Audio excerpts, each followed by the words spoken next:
It's always sunny when the lights are on and the video is on. More exposure therapy for my practice and for me. Look, there's my sign in the background. I'm gonna get it. I'm going to go get it. And it's my daughter made it. And I'm always going to start with it.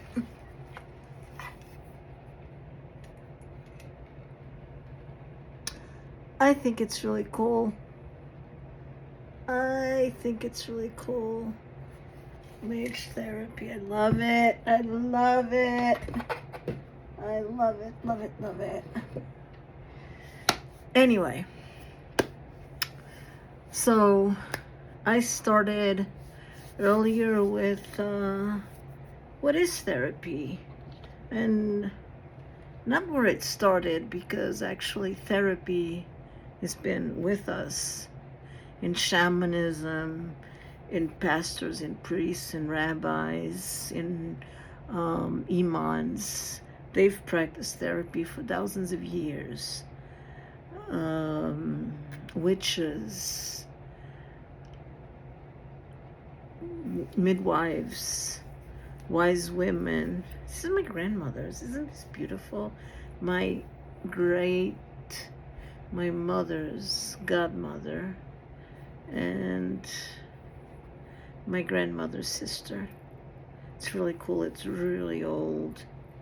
It's like from an area of Portugal. That's very cool. I got some cool things. Not always bad. Anyway, I'm getting really comfortable with this. This is cool. This is silly because I'd like to talk to somebody. Maybe I'll challenge somebody. Maybe I'll do a phone call or something. I don't know. Maybe I'll do a 2-on-2. I mean, this is what I do for a profession. But I'd like to talk about, I don't know, I have to think about it and do it. It's so fun. It's so cool. It's really neat. I'm really starting to like it. It's not going to give you, it's not going to give me an ego. But the fact that I've not been able to do this all my life, and then all of a sudden, because I started talking about myself in a negative, self-deprecating manner, made it okay, because I have to hide my teeth because they're horrible. I'm missing 2. I have to fix my teeth. Otherwise, I'm like doing well. What is going on? What is going on? Anyway, part 2 of Freud. So we started this morning with 19th century. So Freud's revolutionary introduction of sexuality in almost post-Victorian, Edwardian era, and that was the real revolution. He was a neurologist. Neurology was not happening, and he had a bunch of kids that he had to feed, so he did something. And so, God, my hair needs to get tied. So the young neurologist is content. Close your eyes for a moment and imagine it's the year 1885. You're a young doctor in Vienna, Austria, specializing in the most cutting-edge field of the day, neurology. You're ambitious, intelligent, and you spend years meticulously studying the brain, its anatomy, its lesions, its pathways. You can map paralysis to a specific clot with breathtaking precision. But there's the frustration. You have a waiting room full of patients who have all the symptoms of a neurological catastrophe. They can't move their limbs. They've lost their voice. They have mysterious tics and tremors, and yet you cannot find a single thing wrong with them.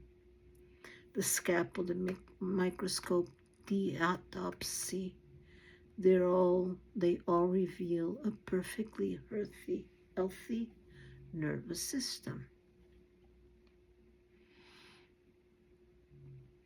And outside of your office, there's all those kids and the wife saying, "Feed me." And this is the puzzle that faced the young Sigmund Freud. He was a neurologist trained in the hard sciences of the body, but the body was refusing to give up its secrets. Well, there were no tools to give up its secrets. MRI? Not even X-ray. The existing field, if you could call it that, offered little. Treatments were often brutal and bizarre. Hydrotherapy, that's not so bizarre. Electrotherapy, magnetic therapy is coming back. And for women diagnosed with hysteria, the womb traveling through the body, the frankly medieval practice of ovary compression. For a man of science, it must have felt like practicing alchemy in an age of chemistry. And hysteria comes from the Greeks. And this is where our story begins, with frustration. Because it was this very frustration that drove Freud to look beyond the borders of Austria to a city that was buzzing with different kind of medical electricity, Paris. He secured a small grant and traveled west, arriving at the infamous Salpêtrière Hospital. I love French. Salpêtrière Hospital.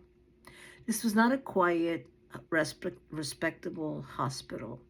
It was a massive, ancient institution, a kind of human warehouse for thousands of women considered the dregs of society, a kind of human warehouse for the insane, the epileptic, the incurable. I don't know what they did with man. I think they also treated man. And ruling over this empire of the mad was a man who was quite literally a celebrity. The great Jean-Martin Charcot. Oh, Jean-Martin Charcot. I just like it because it's French.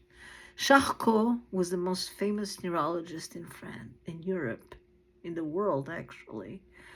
His Tuesday lectures were the hottest ticket in town, drawing writers, actors, and socialites alongside medical students. And what they witnessed there was unlike anything Freud had ever seen. Charcot wasn't just examining his patients, he was performing with them.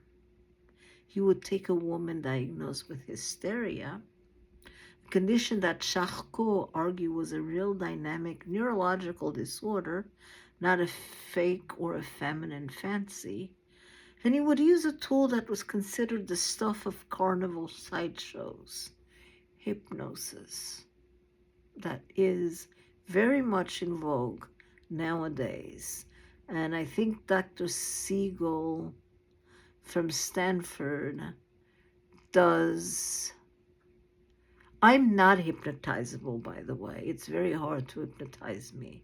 I'd love it if somebody did that. Under Charcot's command, he would induce and, more importantly, remove a patient's paralysis in real time. He could create a convulsion, then stop it with a word.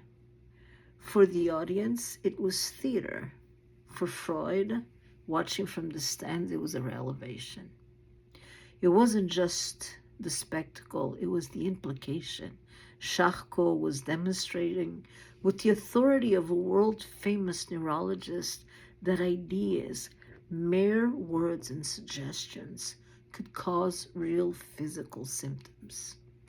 He was proving that there were dynamic lesions in the mind that could produce the same effects as a bullet wound to the spine. Freud sat in that lecture raptured, his scientific mind blown wide open. He saw that the key to these frustrated patients in Vienna wasn't hiding deeper in the brain tissue. It was hiding in the mind. And what is the mind? We still don't know 100 years later. 140 years later, we still haven't figured out the mind. He returned to Vienna to a changed man. He brought back with him the seed of a new idea, that talking, and the strange power of the relationship between doctor and patient, the therapeutic alliance, remember this, might just be the most potent medicine of all. The stage was set for the birth of a whole new world. The talking cure, which we'll talk about tomorrow. But this was, again, in the Catholic Church, there was a talking cure. In rabbinical, rabbis did and do the talking cure. Imams, shamans did collective rituals, but I believe they also counseled both people in their youth, parents with troubled children, premarital talking cures, and when people were out of sorts. So this is not what Freud did and what Charcot did was take this talking cure and also, I'm sorry, the Eastern, especially Hindus, the Brahmins were the priestly class. I don't know much about it, but there's a lot of the Vedas and in Sanskrit, or documents and documents and documents on the human condition. And the Buddha delved into the human condition, and not so much from a religious perspective, from a humanistic. It is a religion, Buddhism, and don't want to dismiss. And also Hinduism had its priestesses and priests and leaders. So what Freud did was a westernized version of writing down, and besides writing, I think integrating and starting to write it from the perspective of Western science, cataloging it, so to speak. And because Western sciences had become more and more precise with the Greeks, and much less so the Romans. The Romans were more into politics. But, there's through the Middle Ages, there was a lot of science. And then eventually, with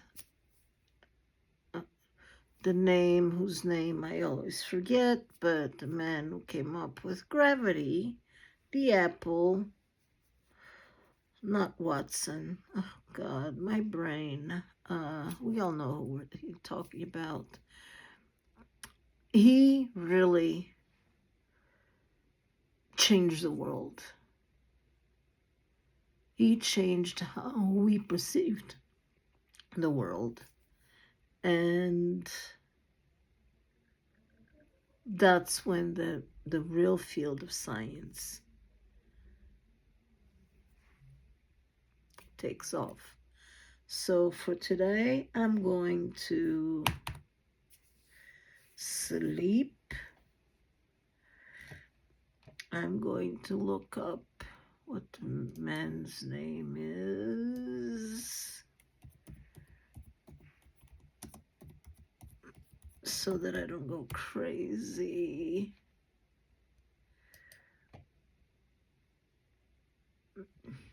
Isaac Newton, Sir Isaac Newton, who is credited with discovering and formulating the modern understanding of gravity and second law of thermodynamics, which says that when a body doesn't encounter resistance, if it starts moving, it will continue moving in perpetuity. And when an apple falls, the earth comes up invisibly so to meet it. And this is a fascinating thing that he did. And apparently divergent, but that's another issue for another time. That has to do with sexuality, libido, and the human condition. Today, I am done.